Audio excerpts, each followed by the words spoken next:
साथियों, किस्मत मेरी मुट्ठी में नामक वीडियो में आपका हार्दिक स्वागत है।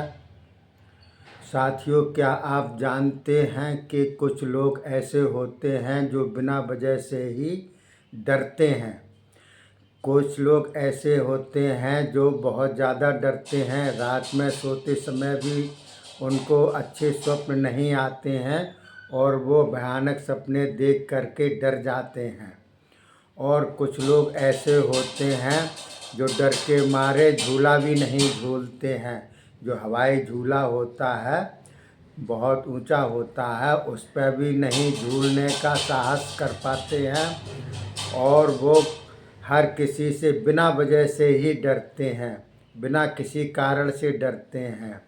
वो झूलना भी पसंद नहीं करते हैं क्योंकि उनको ये डर लगता रहता है कि कहीं कुछ हो ना जाए। हालांकि होता कुछ भी नहीं है, कारण कुछ भी नहीं है, लेकिन फिर भी बेवजह से ही डरते रहते हैं।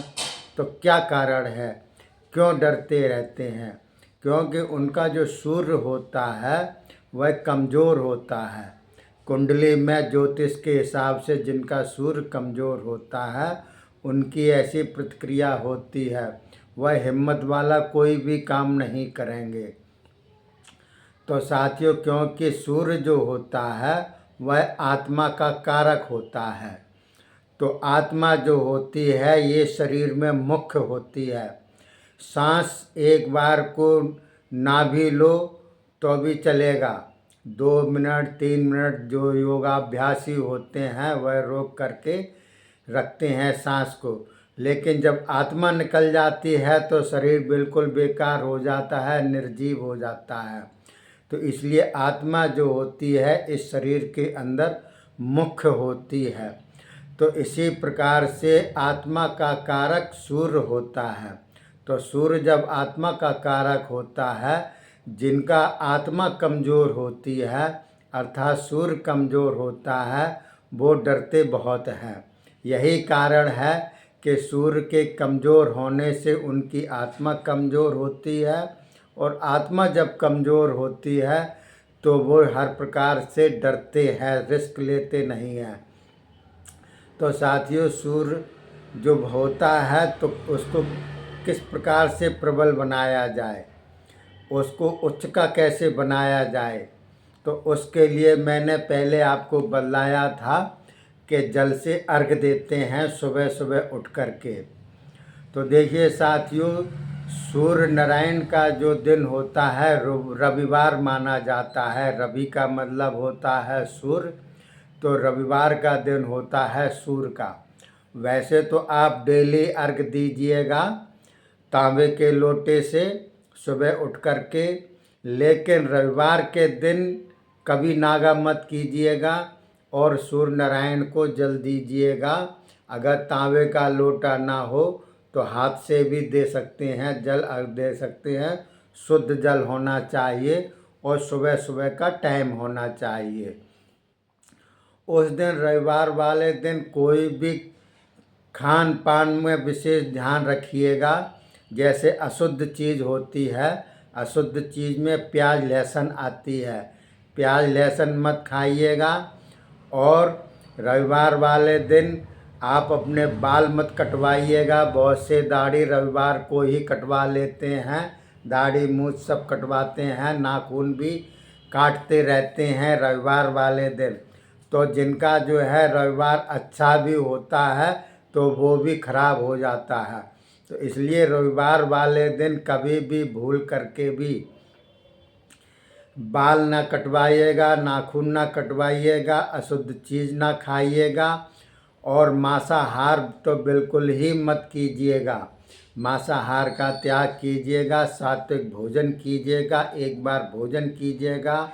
और अगर हो सके तो गाय को, जो गाय किसी भी प्रकार की हो, वैसे अगर लाल रंग की गाय हो तो उसको विशेष रूप से विशेष फल होता है।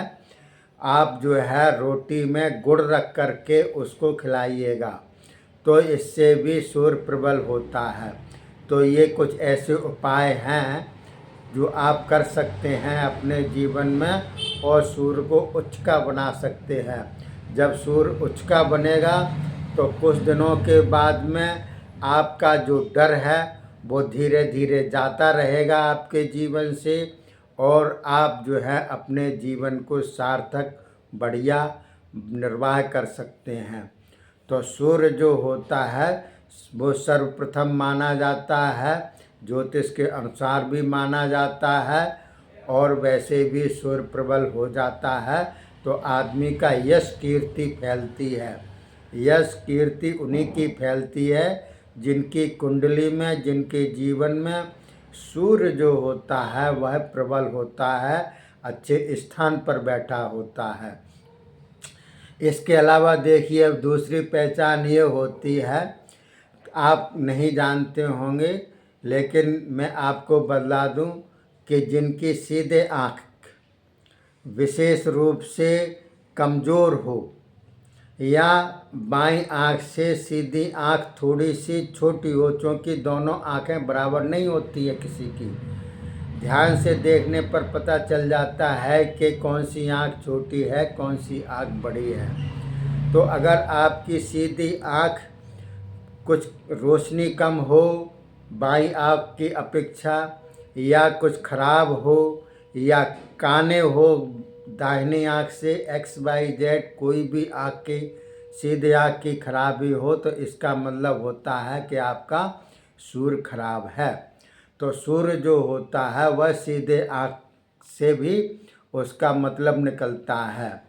और इसके अलावा सूर्य को और भी प्रबल बनाने के लिए सूर्य जो होता है पिता का कारक होता है। आपके अगर पिताजी हैं, मौजूद हैं, किसी भी हालत में हैं, किसी भी उम्र के हैं, कहीं पर भी हैं, आप उनको जो है सेवा करिएगा, उनका कहना मानिएगा।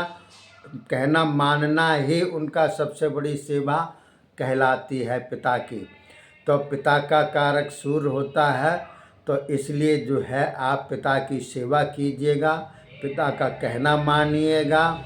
और अगर हारी बीमारी हो तो विशेष रूप से ध्यान रखिएगा, चाहे वो बूढ़े हों, चाहे वो किसी भी हालत में हों, पिता की आप सेवा करना डेली जो है नियमित रूप से स्वीकार कीजिएगा। और अगर मान लीजिए पिता ख़त्म हो गए हैं, किसी के नहीं हैं पिता, तो आप उनकी फ़ोटो तो होगी ही होगी, दक्षिण दिशा में फ़ोटो रख करके उनको नियमित रूप से प्रणाम कीजिएगा, और उनको एक दिया जलाइएगा या धूप बत्ती जलाइएगा। तो जिससे जो है कहीं भी उन्होंने जन्म लिया होगा, या आपकी आस्था जैसी भी हो, शुद्ध आस्था होती है, तो कहीं पर भी जीव जन्म लेता है तो उसकी दुआएं बद्दुआएं जो भी कुछ आप करते हैं तो वहाँ तक पहुँचती है। तो पिता का कारक जो सूर्य होता है उसको उच्च बनाने के लिए पिता भी एक विशेष भूमिका अदा करता है आपके जीवन में।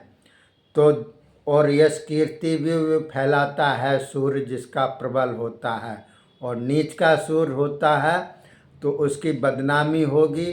छोटे छोटे कार्य वो करेगा जो कि बदनाम शुदा होंगे समाज में, कोई बढ़िया कार्य नहीं कर सकता है। और इसलिए सूर्य को उच्च बनाने के लिए मैंने कई उपाय आपको बतलाए हैं। आशा है आप उसको करेंगे और अपना सूर्य प्रबल बनाएंगे, जिससे कि आपका जीवन सार्थक हो, बढ़िया हो और उज्जवल हो। तो देखिए साथियों, मैंने इस वीडियो के माध्यम से सूर्य के कई प्रकार से बतलाए हैं। आशा है आपको ये वीडियो पसंद आया होगा। अगर पसंद आया हो तो आप लाइक, सब्सक्राइब और शेयर कीजिएगा, और अगले वीडियो का इंतज़ार कीजिएगा जिसका शीर्षक है क्या आप जानते हैं।